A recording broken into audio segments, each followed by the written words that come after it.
Hi everyone, hope you're doing well. You're watching my channel English Literature, and today my topic of discussion is a short story which is Nightingale and the Rose, and which is written by Oscar Wilde and was published in 1888. So if you like the concepts and understand the story, please do like, subscribe and share to my channel.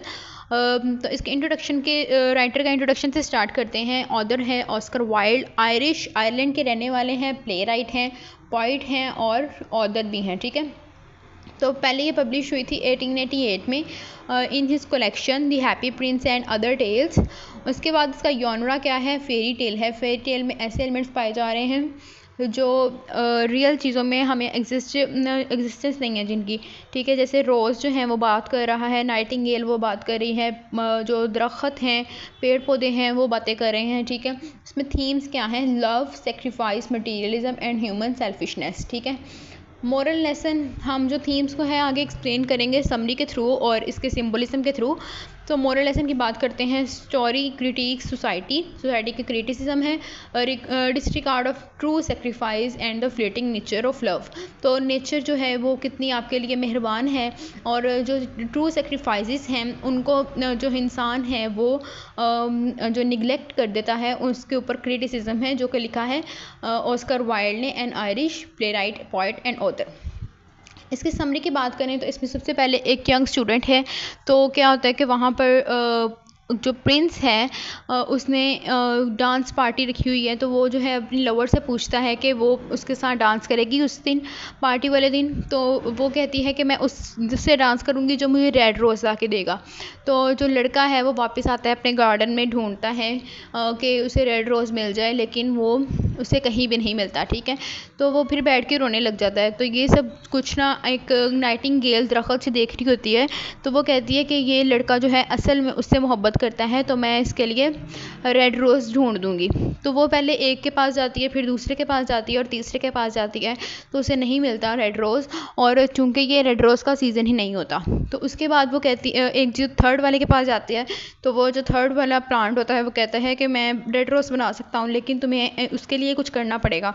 तो करना क्या पड़ेगा कि उसे वो कहता है कि उसको अपना दिल जो है उससे उस रेड रोज़ को जैसे पानी देते हैं तो उसको सैराब करना पड़ेगा। ठीक है, तो वो उसको पूरी रात गाना गाकर अपना दिल इसमें चुबोकर उसके अपने खून से सैराब करना पड़ेगा। तो वो जो है नाइटिंगेल उस पर एग्री कर जाती है, और सुबह जो होती है जब तो नाइटिंगेल की डेथ हो चुकी होती है, वो पूरी रात गाना गाती है और अपने दिल को उस एक थॉर्न जो है, एक कांटा जो है रेड रोज़ का जो प्लांट का, उसके अंदर जो है अपने दिल को चुभोती है और वो मर जाती है। ठीक है, तो उसको सुबह जो लड़का है वो सुबह उठता है तो उसे वो रेड रोज़ दिखता है, तो वो हैरान होता है और खुश भी होता है, और वो रेड रोज़ लेके लड़की के पास जाता है। जब वो लड़की के पास जाता है और उसको देता है रेड रोज़, तो वो कहती है कि मुझे अब इसकी ज़रूरत नहीं है, मेरे पास जो है एक सूटर है, एक अमीर शख्स है, वो उसने मुझे जो ज्यूल्स दिए हैं, उसने मुझे जवाहरात दिए हैं, और वो ज़्यादा ज़रूरी हैं इस रेड रोज़ से, तो वो उसके साथ में डांस करूँगी। तो वो चली जाती है, और ये जो लड़का है इसका भी दिल टूटता है, तो ये वही रेड रोज़ वहाँ पे फेंक कर चला जाता है, जो कि बाद में कुचला जाता है। तो इसमें सिंबलिज्म की बात कर लेते हैं। The red rose represents the true love and sacrifice, but it since it is discarded, it also symbolizes love, futility in a materialistic world. तो ट्रू लव को रिप्रेजेंट कर रहा है, सेक्रीफाइस को रिप्रेजेंट कर रहा है, लेकिन इसकी अहमियत को भी बता रहा है कि मटीरियलिस्टिक वर्ल्ड में इसकी अहमियत क्या है। नाइटिंगेल जो है, बुलबुल जो है, वो क्या है?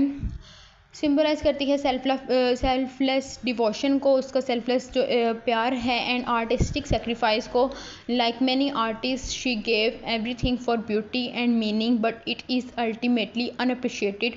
तो नाइटिंगेल जो है वो अपने दिल को जो है वो एक जो गुलाब का एक थॉर्न था गुलाब के पौधे में, तो वो उसके जो थॉर्न में अपना दिल को चुभोती है और वो मर जाती है, तो उसका सेक्रीफाइस होता है, फिर वो एक गुलाब का फूल बनता है, लेकिन उसको कोई भी अहमियत नहीं मिलती। और जब उसका वो लड़का उसको प्रपोज करता है तो वो फेंक के चला जाता है बाद में। उसके अलावा है इसमें सिंबल स्टूडेंट है, जो लड़का है रिप्रेजेंट करता है इंटेलेक्चुअलिज्म को, ओवर इमोशन, जब वो उसे रिजेक्ट करती है तो वो इंटेलेक्चुअल बिहेवियर शो करता है। ओवर इमोशन, वो इतना डिप्रेस नहीं होता कि मुझे इसने छोड़ दिया। तो his rejection of love in favour of philosophy shows a shift from idealism to cynicism. उसके बाद गर्ल है जो सिंबलाइज कर रही है मटीरियलिस्टिक थिंग्स को और सुपरफिशियलिटी को, वैल्यू करिए वेल्थ को जेन्युइन इमोशंस के ऊपर, ठीक है। उसके बाद थॉर्न है जो कांटा है, वो मेटाफोर है। मेटाफोर कहते हैं एज और लाइक के बगैर जो है हम कंपेयर कर रहे हैं और उसको क्वालिटीज़ को एक दूसरे से मिलाने की कोशिश कर रहे हैं, ठीक है। मेटाफोर है for pain in love, showing that true devotion often leads to suffering.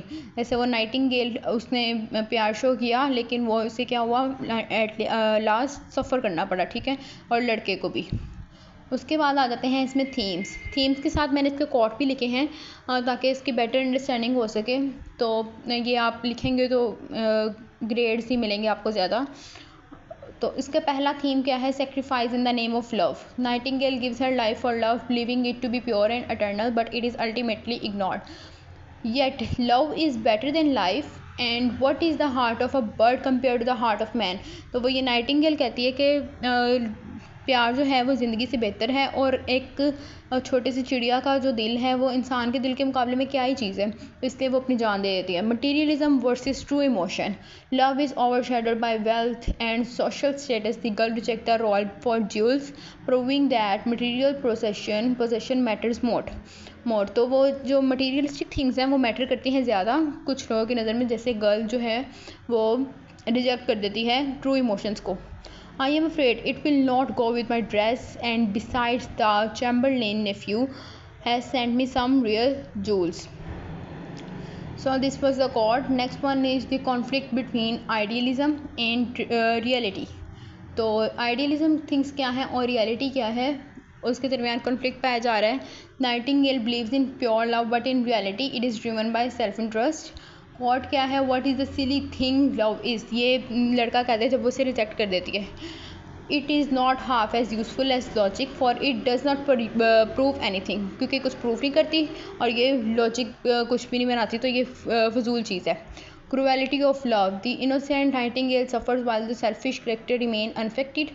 तो कॉट क्या है, what a wonderful piece of luck, जब उसे रोज़ मिलता है तो वो लक समझता है इसको, वो सेक्रीफाइस को भूल जाता है। The student finds the road but never knows the sacrifice behind it, showing the world's lack of appreciation of true devotion.